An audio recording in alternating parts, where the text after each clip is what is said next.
Assalamualaikum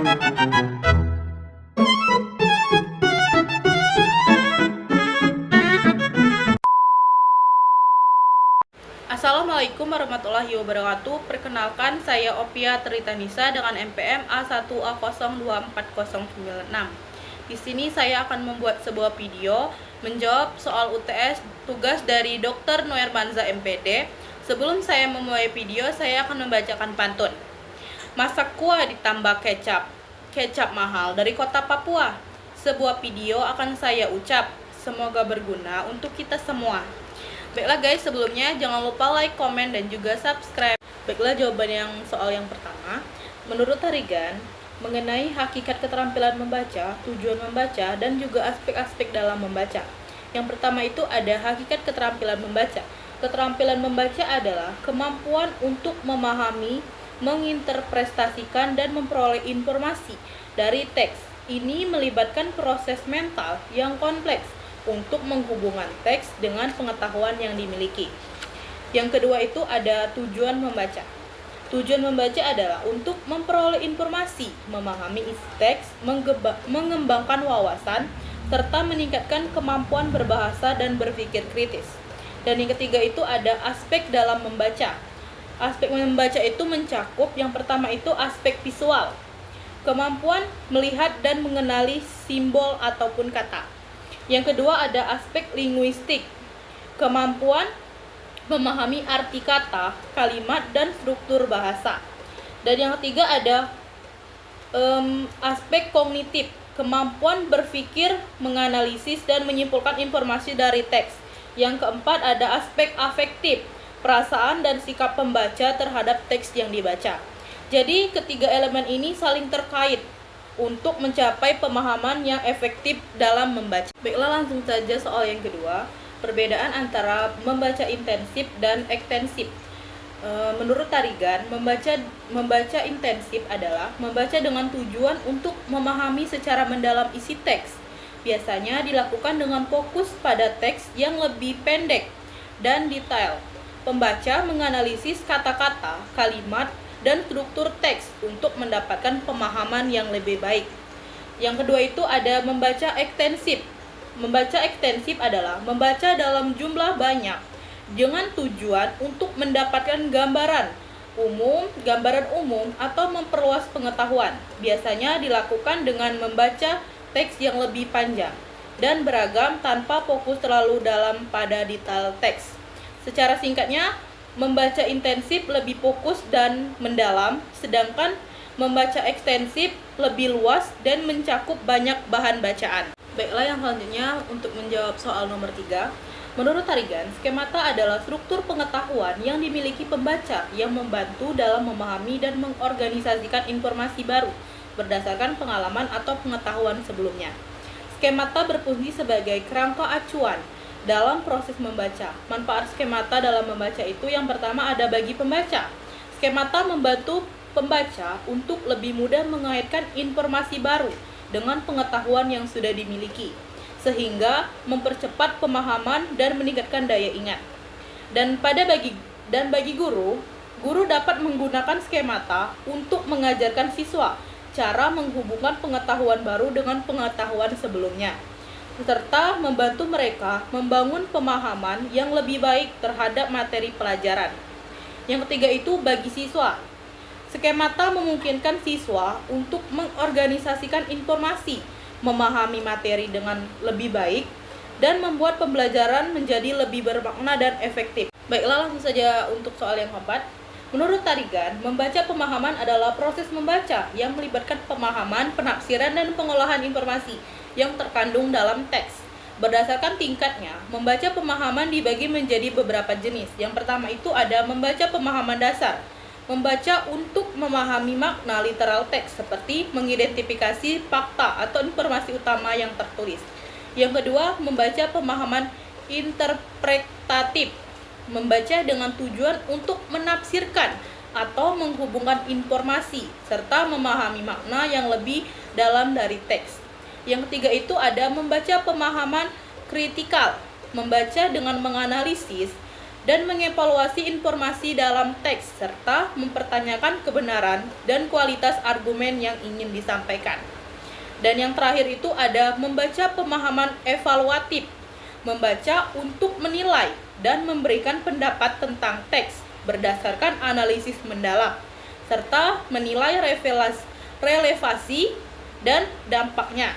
Keempat jenis itu menunjukkan tingkat kedalaman pemahaman yang berbeda dalam proses membaca. Baik, langsung saja jawaban yang nomor 5. Menurut Tarigan, membaca kritis adalah kemampuan untuk membaca dengan perhatian penuh, mengevaluasi dan juga menganalisis isi teks secara mendalam. Adapun penjelasan mengenai hakikat, tujuan, teknik, dan langkah-langkah membaca kritis. Yang pertama itu ada hakikat membaca kritis.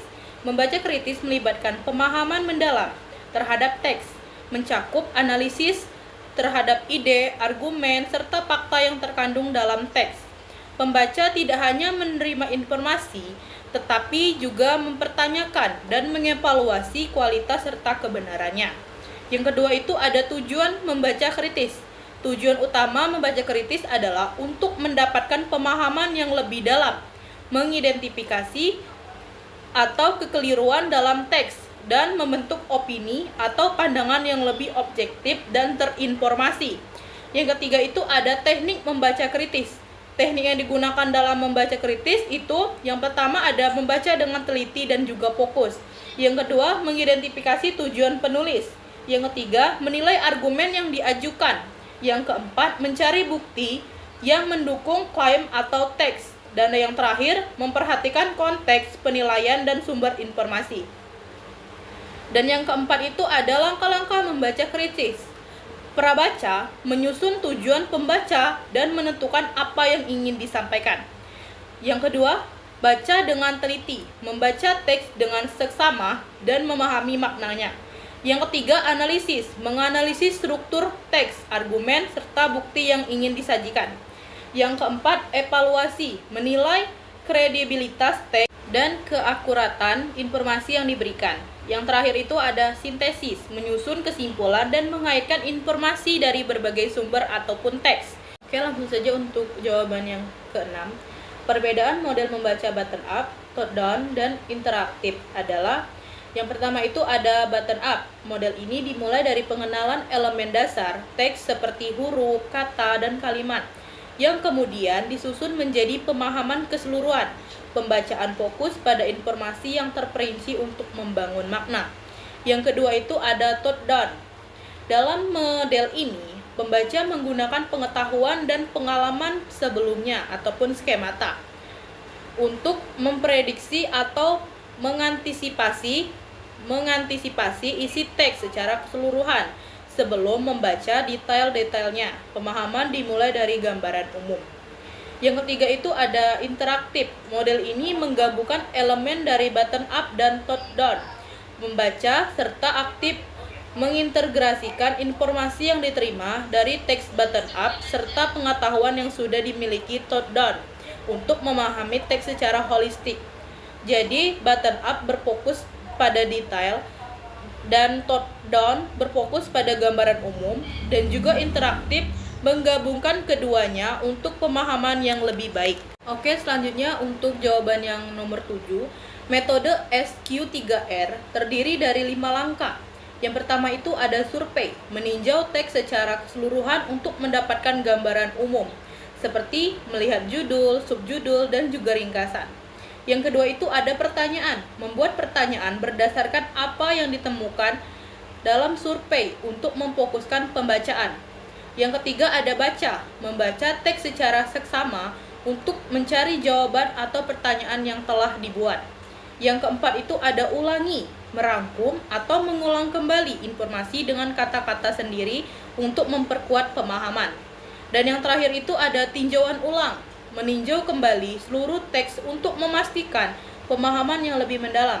Jadi langkah-langkah ini membantu meningkatkan pemahaman dan daya ingat terhadap teks yang ingin kita baca tadi. Baiklah, untuk jawaban yang soal ke-8, menurut saya metode SQ3R lebih unggul bagi mahasiswa karena ada beberapa alasan. Yang pertama, pemahaman yang lebih mendalam. SQ3R dirancang untuk membantu mahasiswa memahami teks secara mendalam. mengidentifikasi ide utama, serta menghubungkannya dengan pengetahuan sebelumnya. Ini sangat penting bagi mahasiswa yang sering menghadapi materi akademik yang kompleks dan juga panjang. Yang kedua itu ada langkah terstruktur dengan 5 langkah yang jelas seperti survei, question, research, dan juga review. SQ3R memberikan pendekatan yang sistematis untuk memproses informasi. Ini membantu mahasiswa untuk tetap fokus dan juga efisien saat membaca. Yang ketiga itu ada penguatan ingatan. Langkah riset atau mengulang dengan kata-kata sendiri dan review meninjau ulang dalam SQ3R sangat efektif untuk memperkuat daya ingat jangka panjang yang penting untuk ujian ataupun tugas yang memerlukan penguasaan materi yang lebih mendalam. Yang keempat, fleksibilitas. Metode ini dapat diterapkan pada berbagai jenis teks akademik, baik itu buku, artikel, maupun jurnal, membuatnya lebih fleksibel dan serbaguna dibandingkan metode lain. Di sini ada perbedaan dengan metode lain, seperti DRTA, bagus untuk mengembangkan prediksi, tetapi kurang terstruktur dalam hal pemahaman, mendalam, dan menguatkan ingatan, yang sangat dibutuhkan dengan konteks akademik.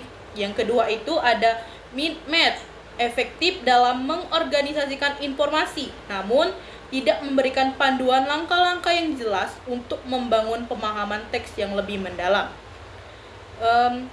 Jadi SQ3R itu lebih unggul karena menggabungkan pemahaman mendalam, pengolahan informasi yang sistematis, informasi sistematis ini, dan menguatkan ingatan yang semuanya sangat penting bagi mahasiswa menghadapi teks akademik. Baiklah, mungkin itu saja video yang bisa saya sampaikan. Lebih dan kurang saya mohon maaf. Kepada Tuhan saya mohon ampun. Saya akhiri. Wassalamualaikum warahmatullahi wabarakatuh.